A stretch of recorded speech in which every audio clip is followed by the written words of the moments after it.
Comme je l'ai abordé quelques fois sur la chaîne de Lore, il existe au sein de l'univers Marvel des événements qui changent radicalement la suite des histoires des différents personnages, comme par exemple les 2 Civil War ou Secret Wars. Eh bien, parmi tous ces événements, il en existe un tout aussi important puisqu'il a tout simplement provoqué la disparition de la quasi-totalité des mutants de l'univers Marvel et la création d'un nouvel univers provoqué par un seul et unique personnage, Wanda Maximoff. Laissez-moi vous raconter l'histoire de House of M. Bonjour à tous, bienvenue sur la chaîne de Lore. Comme d'habitude, avant de réellement entrer dans cet événement, il est important de savoir comment les héros en sont arrivés à cette situation critique. Les choses commencent de manière très brutale. Alors qu'une partie des Avengers est réunie dans le manoir des Avengers à New York, ils sont alertés de l'intrusion d'un mort-vivant appelé le Valet des Cœurs, un ancien héros qui avait trouvé la mort quelque temps plus tôt. Ant-Man se dirige alors dehors pour voir la situation et comprendre comment leur ancien ami est revenu à la vie, mais d'un coup, le mort-vivant explose, détruisant une grosse partie du manoir et tuant par la même occasion Ant-Man.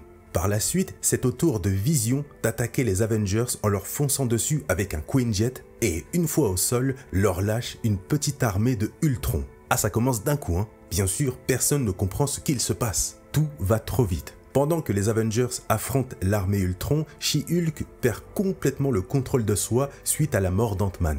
Après avoir confronté les Ultrons, elle saisit violemment Vision pour lui demander des comptes. Captain lui ordonne alors de se calmer et de le reposer, mais prise par la rage, elle déchire violemment le corps de Vision en 2 à main nue. Toujours aveuglée par cette rage, elle attaque ensuite brutalement divers Avengers présents, notamment Steve, qu'elle parvient aisément à vaincre. Heureusement, Iron Man parvient à l'arrêter avant qu'elle ne cause davantage de destruction en ville. Après cet événement brutal, les Avengers, complètement perdus et ne comprenant pas comment ils ont pu être attaqués par surprise avec une telle violence, notamment venant d'alliés comme Vision, sans avoir le temps de respirer, la Terre est soudainement attaquée par la race des Kree. Là, c'est vraiment l'incompréhension parmi les rangs des Avengers. Tout leur tombe dessus. Pendant qu'ils combattent les envahisseurs, Hawkeye décide de se sacrifier pour détruire le vaisseau mère Kree dans le but de sauver ses compagnons, ce qui met fin d'ailleurs à l'invasion.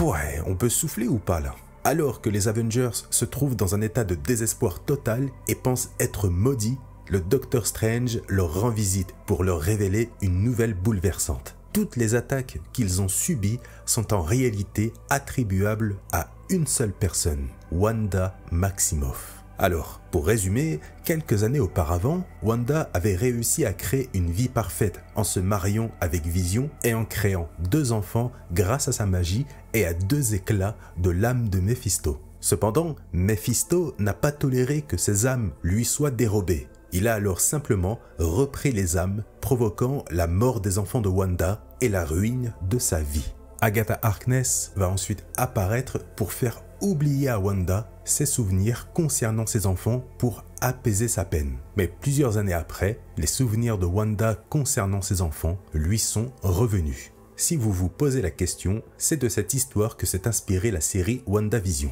Profondément affectée par une dépression nerveuse assez violente et influencée par ses pouvoirs, elle a alors tenu les Avengers pour responsables de la perte de ses enfants qui n'ont jamais existé, je le rappelle. Et c'est à partir de là qu'elle a ramené le mort à la vie, vu au début de l'histoire, fait exploser le manoir, contrôlé Vision pour attaquer les Avengers, créé de toutes pièces des représentations d'Ultron, mais aussi l'invasion des Kree. Tout cela provient d'elle et ses pouvoirs qui résultent de sa dépression consécutive à la perte de ses enfants. Cependant, elle ignorait que sa dépression s'était mêlée à ses pouvoirs, provoquant des dégâts aux Avengers. Donc, toutes les attaques n'ont pas été provoquées intentionnellement. Le Docteur Strange va alors parvenir à localiser le lieu où Wanda se trouve. Elle s'est enfermée dans une sorte de petite réalité où elle s'est matérialisée une vie parfaite avec 2 enfants, etc. Strange va alors briser cette illusion et la confronter pour mettre un terme à cette situation. Et après un intense affrontement magique, Strange parvient à triompher de Wanda. Cependant, le mutant Magneto, le père de Wanda, fait son apparition et exige qu'on lui restitue sa fille. Personne n'ose lui résister et Magneto emmène alors Wanda avec lui, laissant les Avengers dans le désarroi après tout ce qu'ils ont enduré. Voilà pour le contexte. C'était un peu long, mais au moins, en plus de ça, ça vous fait 2 histoires en une vidéo. C'est parti pour House of M. Nous retrouvons Wanda dans une situation enfin joyeuse pour elle alors qu'elle donne naissance aux 2 enfants dont elle a toujours rêvé, entourée de son mari, de ses amis et de sa famille. C'est alors que le professeur Xavier apparaît et lui ordonne d'arrêter tout.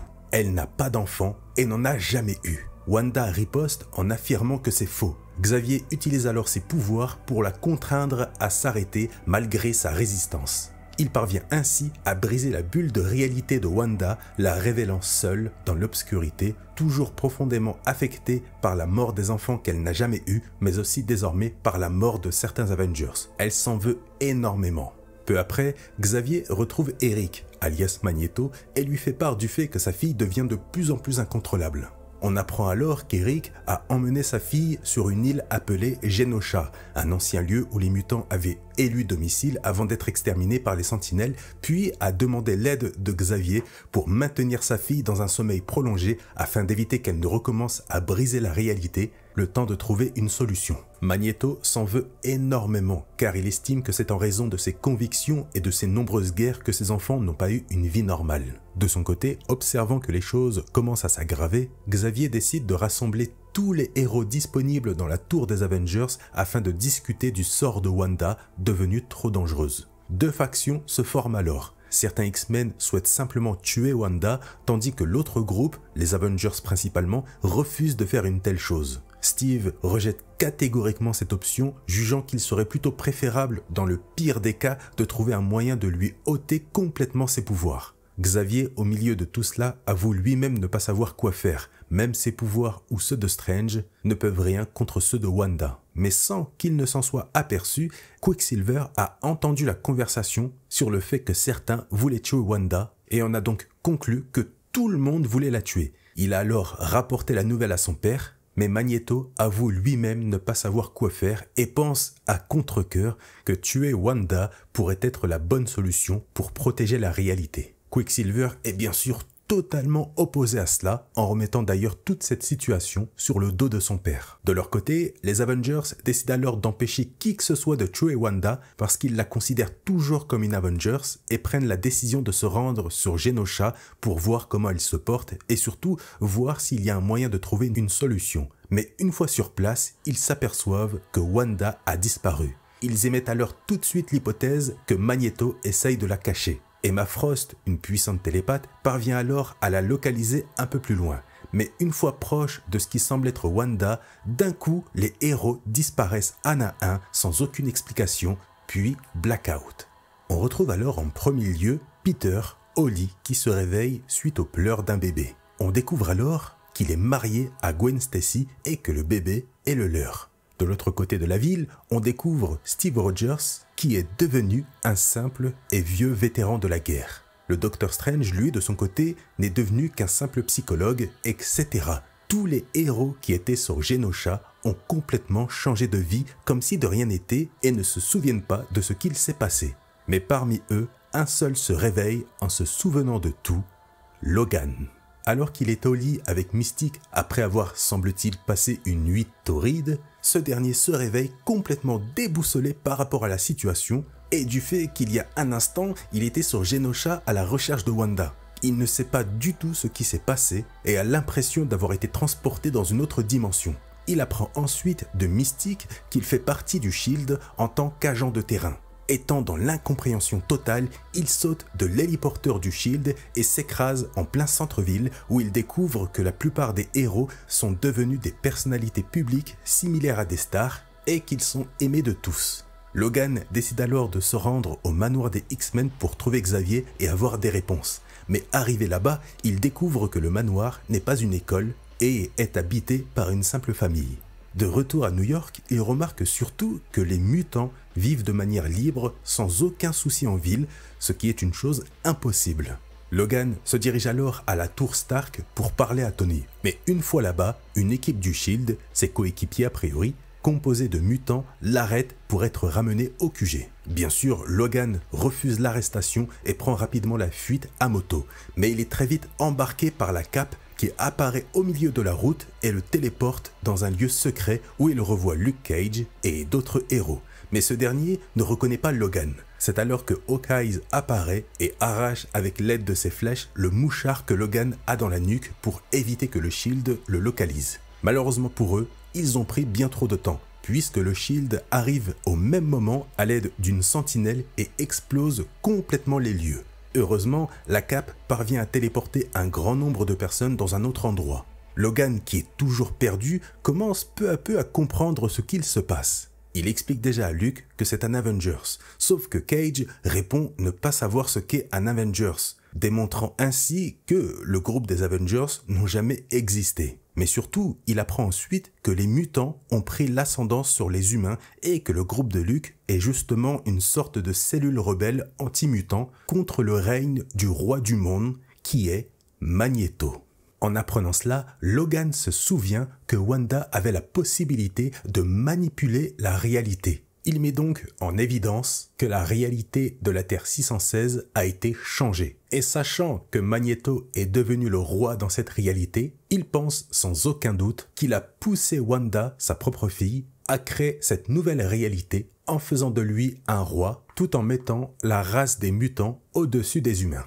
Après avoir compris cela, Logan rencontre parmi le groupe de résistants une petite fille appelée Layla, qui a l'air elle aussi de venir de la même réalité que Logan, puisqu'elle se rappelle de tout. Mais surtout, il découvre que la fille est une mutante qui possède une capacité assez spéciale. Elle peut montrer aux gens de cette réalité la vraie réalité, donc celle de la Terre 616, à tous ceux qui l'ont oubliée. Grâce à cette capacité unique, Logan se dirige alors là où habite Emma Frost, qui est à la base une puissante mutante télépathe, et utilise la petite Leia pour lui redonner tous ses souvenirs, ce qui choque cette dernière à un point où elle veut tuer Magneto qu'elle porte pour responsable ainsi que ses enfants. Grâce à l'aide d'Emma, qui va aider Leia à décupler ses pouvoirs, Logan et la petite résistance vont se mettre à la recherche de la plupart des héros pour leur rendre leurs souvenirs, comme Cyclope ou Peter Parker, qui, dans cette réalité, sa vie est parfaite, puisque Oncle Ben est encore en vie, et comme je l'ai dit plus tôt, il est marié à Gwen et a eu un enfant. Sauf qu'au moment de récupérer ses souvenirs, ils vont s'entremêler avec ses souvenirs d'avant, ce qui va créer un profond traumatisme dans la tête de Peter, n'arrivant pas à oublier les souvenirs de cette réalité qui se chevauche avec ses vrais souvenirs. Surtout que là, c'est une vie qu'il a toujours souhaitée. Tout ça va créer en Peter une haine, là aussi, envers Magneto et Wanda qu'il jure de tuer. Après avoir réuni une grosse partie des héros et de leur avoir rendu leurs souvenirs, ils en concluent tous une nouvelle fois que Magneto a en fait demandé à Wanda de créer une réalité où chaque personne concernée pourrait obtenir ce qu'il souhaite. Par exemple, Peter, c'était d'être marié à Gwen et d'avoir son oncle Ben auprès de lui. Magneto, lui, d'être le roi du monde entre guillemets et que les mutants soient acceptés et même au-dessus des humains tout en devenant encore une fois le roi avec sa famille de la maison M. M pour Magnus. Mais alors qu'ils discutent de tout ça, au même moment, ils sont attaqués par les forces d'intervention du Shield, sauf que, comme pour les autres, ils retrouvent enfin leurs souvenirs grâce à Emma et Layla, ce qui les met tous dans un état de choc d'avoir subi une chose pareille. Et une fois tous réunis, Logan décide qu'ils doivent maintenant trouver Charles Xavier, puisque selon eux, c'est le seul qui pourrait, on va dire, briser cette réalité actuelle. Mais pour ça, ils doivent se rendre sur la propriété de Magneto qui se trouve sur Genosha pour découvrir ce qu'il a fait du professeur. Une fois tous prêts, ils parviennent, grâce au pouvoir télépathe d'Emma Frost, à prendre le contrôle d'un héliporteur du Shield en lui ordonnant de se diriger vers le domaine de la maison M, l'île de Genosha, qui accueille parallèlement à ça une grande réception avec plusieurs invités politiques, notamment Victor Von Fatalis, le roi T'Challa, Namor, etc. Ce qui donne l'occasion de voir la famille Magnus au complet avec notamment Pietro, Lorna, qui est l'autre fille de Magneto, et surtout Wanda, accompagnée de ses deux enfants. Une fois arrivés sur place, l'équipe décide de se séparer en 3 groupes. Un groupe qui va s'occuper de Magneto et de ses enfants, un groupe pour trouver Xavier et lui révéler ses véritables souvenirs, et un groupe pour contacter Wanda via son esprit. L'assaut est immédiatement lancé lorsque l'équipe envoie directement sur la famille de Magneto une sentinelle. Mais Eric, à l'aide de sa fille Lorna, stoppe sans trop de difficultés avant qu'il ne fasse trop de dégâts, ce qui laisse une ouverture pour l'une des équipes d'attaquer immédiatement en faisant un carnage, le tout sans se retenir. N'oubliez pas qu'ils ont tous la haine envers la famille de Magneto. Du côté de l'autre groupe, à la recherche de Xavier, Emma découvre rapidement une sombre nouvelle concernant le fait que Xavier serait mort en tombant sur une pierre tombale. Elle perd alors rapidement tout espoir, mais la Cape parvient à se téléporter sous terre et prévient qu'il n'y a rien, pas de cercueil, ni de corps ou autre, donc Xavier ne serait peut-être pas mort. Alors que la bataille fait rage dans la cour du château, Strange parvient à localiser sous sa forme astrale Wanda dans une tour qui joue avec ses deux enfants. Naturellement, il demande à Wanda comment Magneto est parvenu à faire tout ça. Cette dernière lui montre alors un flashback du moment où Pietro annonçait à Magneto que les Avengers et les X-Men voulaient la tuer. Je pense que vous vous en souvenez, c'était au début. Et bien là, on assiste à la suite de cette scène. Wanda se réveille aux côtés de son frère triste, tandis que Magneto préfère partir. Pietro prend alors Wanda dans ses bras en lui jurant que personne ne la touchera. C'est là que Strange découvre la vérité lorsque Pietro dit à Wanda qu'elle pourrait rendre tout le monde heureux avec ses pouvoirs, mais surtout qu'elle pourrait créer un monde nouveau en se servant des pouvoirs de Xavier en plus des siens. Wanda est d'abord contre cette idée, en avançant que la solution serait peut-être de mourir pour protéger la réalité. Mais Pietro persiste en disant qu'elle est destinée à faire ça et qu'elle pourrait enfin avoir une vie avec ses deux enfants.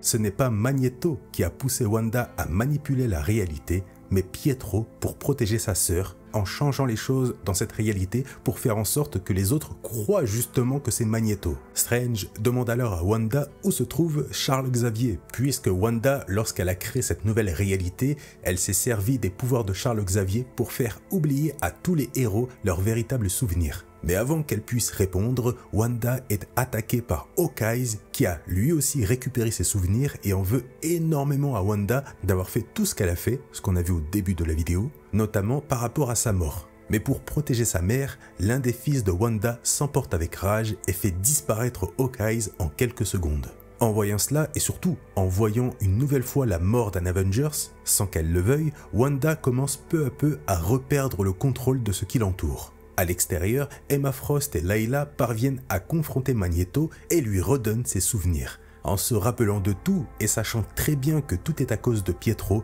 Magneto, très énervé, arrive sur le champ de bataille et s'en prend à son propre fils pour s'être servi de lui et de Wanda. Magneto perd à son tour le contrôle total de ses émotions et se déchaîne sur son fils pour avoir tout détruit et d'avoir fait en sorte que ce soit Magneto qui porte toute la responsabilité par rapport à cet événement. La rage aveugle complètement le mutant qui ne s'arrête plus d'attaquer son fils jusqu'à le réduire en bouillie de chair. Wanda intervient alors à son tour, toujours avec une rage incontrôlable, et stoppe rapidement son père, puis se dirige vers ce qui reste de son frère. Elle lui redonne tout d'abord une forme physique puisqu'il s'était fait massacrer par son père. Tout le monde autour d'elle hésite à bouger parce que Wanda est tellement instable qu'elle pourrait tous les faire disparaître. Mais cette dernière, toujours aussi triste par rapport à cette nouvelle situation, annonce que tout est de la faute de Magneto et de son obsession envers la race des mutants et du fait de toujours se sentir supérieur aux autres en tant justement que mutants.